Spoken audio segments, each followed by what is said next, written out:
سکھ بھی ٹھیک ہے, جو جس مذہب کو فالو کر رہا ہے کیا کر رہا ہے, بولو صحیح ہے.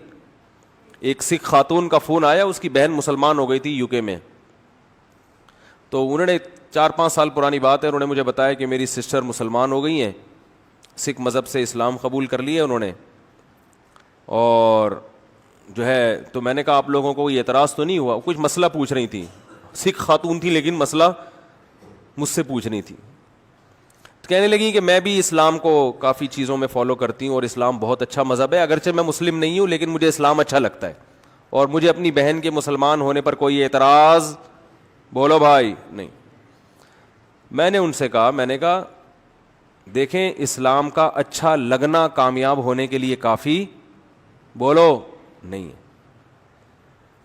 اس بات پہ آخرت میں بخشش نہیں ہوگی کہ آپ کو اسلام. اب ان باتوں سے نا غیر مسلم کہتے ہیں مسلمان بڑے متشدد ہوتے ہیں, ہم ان کے مذہب کی تعریف کر رہے ہیں پھر بھی یہ ہمیں جنت میں لے جانے کے لائق نہیں سمجھتے. ہم تو کہہ رہے ہیں کہ اتنے اچھا مذہب ہے, اتنی اچھی تعلیمات ہیں. او بھائی بات یہ ہے کہ یہ اسلام مولانا کا مولوی کا مذہب نہیں ہے, یہ کس کا دین ہے؟ یہ تو اللہ کا دین ہے.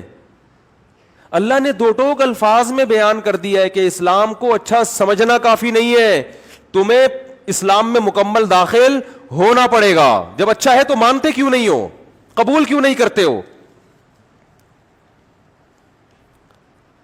وَمَن يَبْتَغِ غَيْرَ الْإِسْلَامِ دِينًا فَلَن يُقْبَلَ مِنْهُ. اللہ فرماتے ہیں اسلام کے علاوہ کسی اور مذہب کو اگر اختیار کرو گے تو بے شک اسلام کی تعریفیں کرتے رہو, اللہ فرماتے ہیں قبول نہیں ہوگا, آخرت میں خسارے والوں میں سے ہوگے. عملاً اسلام کو قبول کرنا پڑے گا, داخل ہونا پڑے گا اسلام میں. تو اتنا سخت اسلام نے موقف کیوں رکھا ہے؟ اصل میں سوال, میرے بیان میں سوال لمبا ہوتا ہے, جواب بعض دفعہ یہ نوٹ کیا ہوگا تھوڑا ہوتا ہے, اس لیے کہ سوال سمجھانا یہ مشکل کام ہوتا ہے, اور سمجھانا تو اتنا مشکل نہیں, اس کو کھوپڑی میں بٹھا دینا یہ تھوڑا زیادہ مشکل کام ہوتا ہے. کہ بھئی کیوں اسلام نے بالکل بھی لچک نہیں رکھی. ہاں دنیا میں اسلام نے یہ لچک رکھی ہے کہ کسی کو زبردستی مسلمان نہیں کیا جا. اسلام ساری آخرت کی دھمکیاں دے رہا ہے, دنیا کی نہیں دے رہا.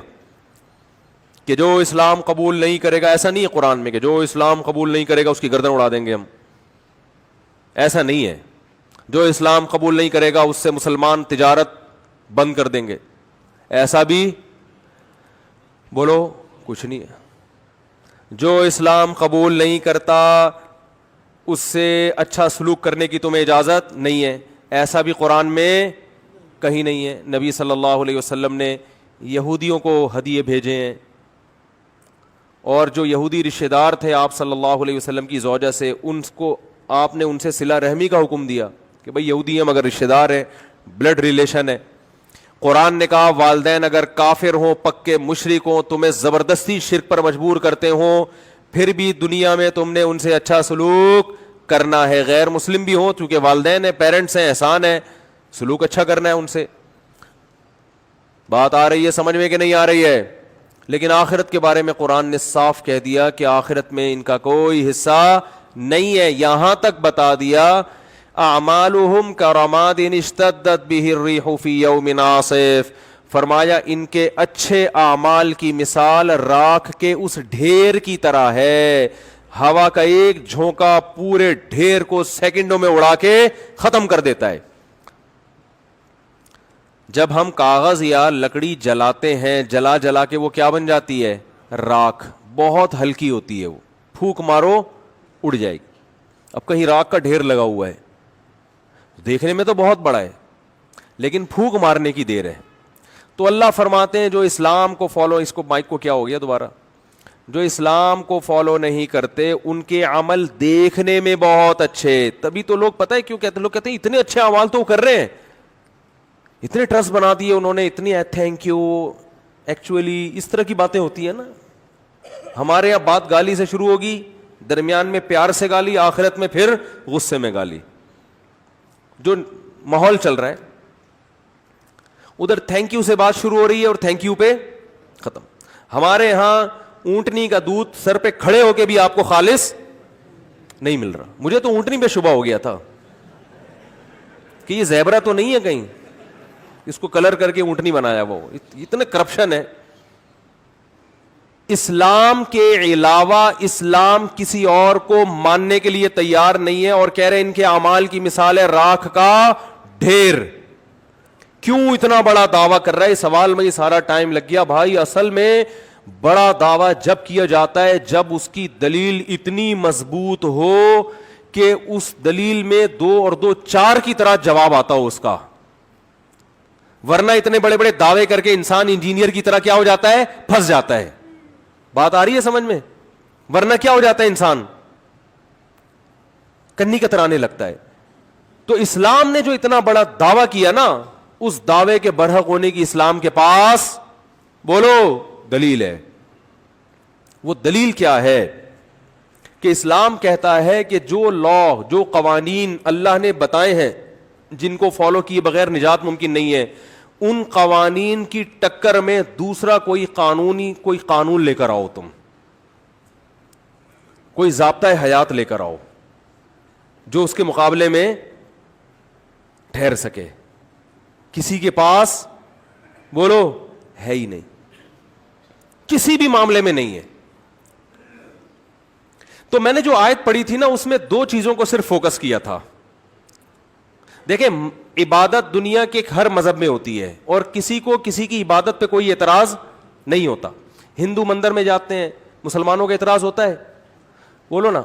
مسلمان مسجد میں آتے ہیں, ہندوؤں کو اعتراض ہوتا ہے, امریکہ کو اعتراض ہوتا ہے, جاپان کو کوئی اعتراض ہے. بلکہ جو ان میں اچھے پڑھے لکھے لوگ ہیں وہ اور اپریشیٹ کرتے ہیں, چلو یار اچھا ہے, ہم نہیں اپنے مذہب کو فالو کر رہے, تم تو کم از کم کر رہے ہو. اسلام کی جو لڑائی ہے نا اصل میں وہ 2 چیزوں میں ہے اس وقت پوری دنیا سے. 2 چیزوں میں لڑائی ہے. کتنی چیزوں میں؟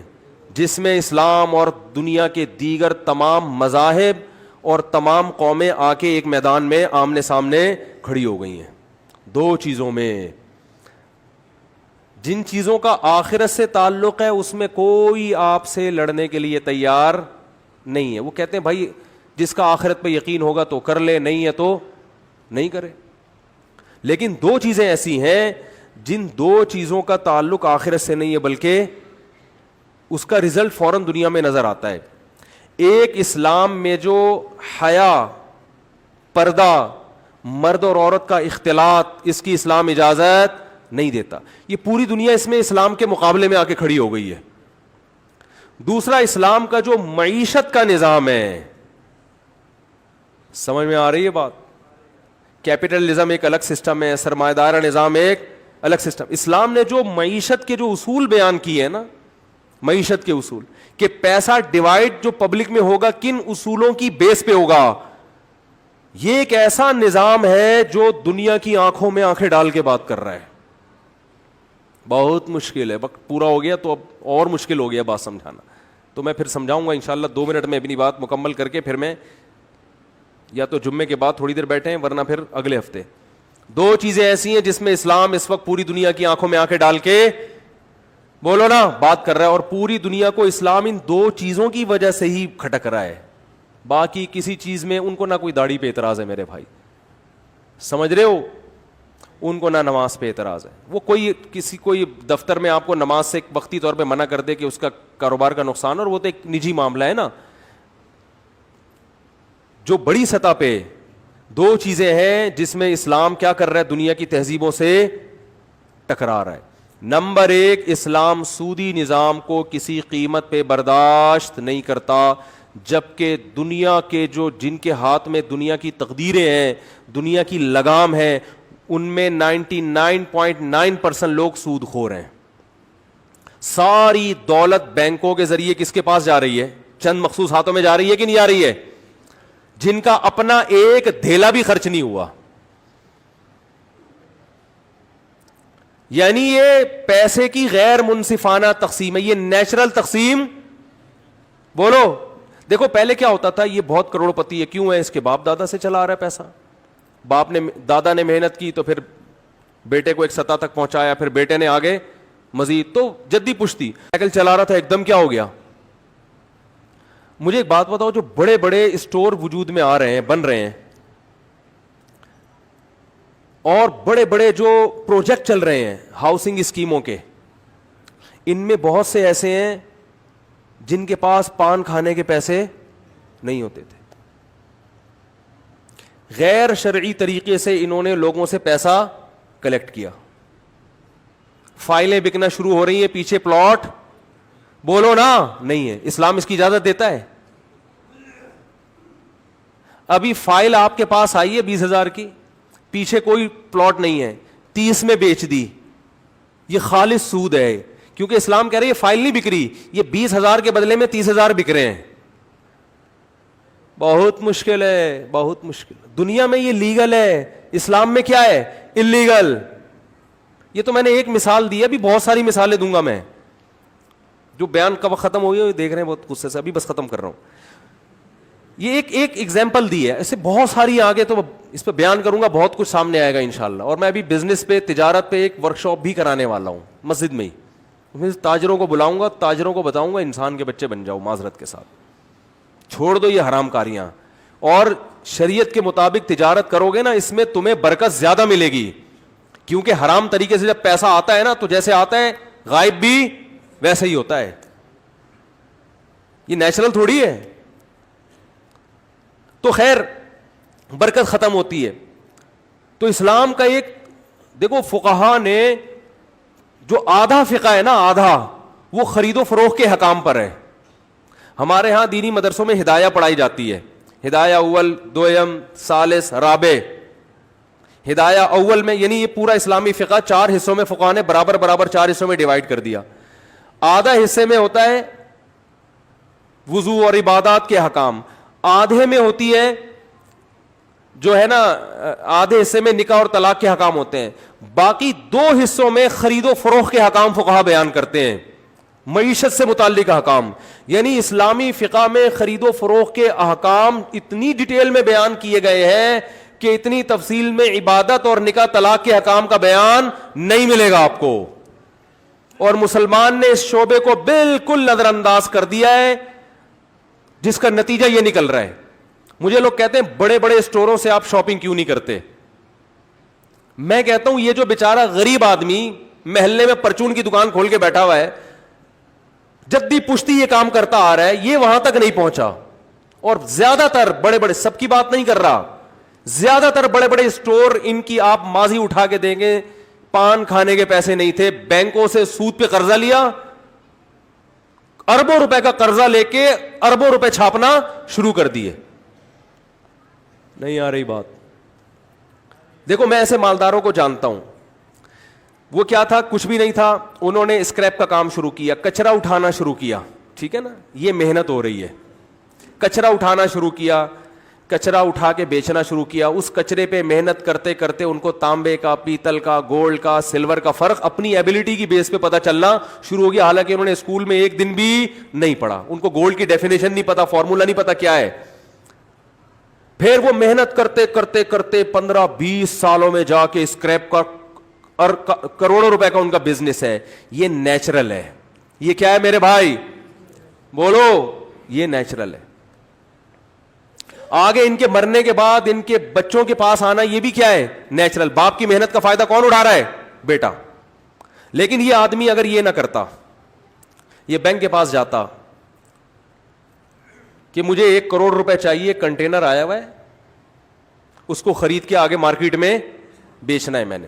ٹھیک ہے, بینک نہیں دیتا, غریب آدمی کو نہیں دیتا, لیکن یہ اکاؤنٹ شو کر دیتا اپنے ماموں کا, اپنے چاچو کا, کسی کا بھی, اس کا بھی کچھ کمیشن باندھ دیتا. یار تمہارا اکاؤنٹ, تمہارا نام استعمال ہوگا, لیکن ہے یہ میرا, ہوتا ہے نا یہ.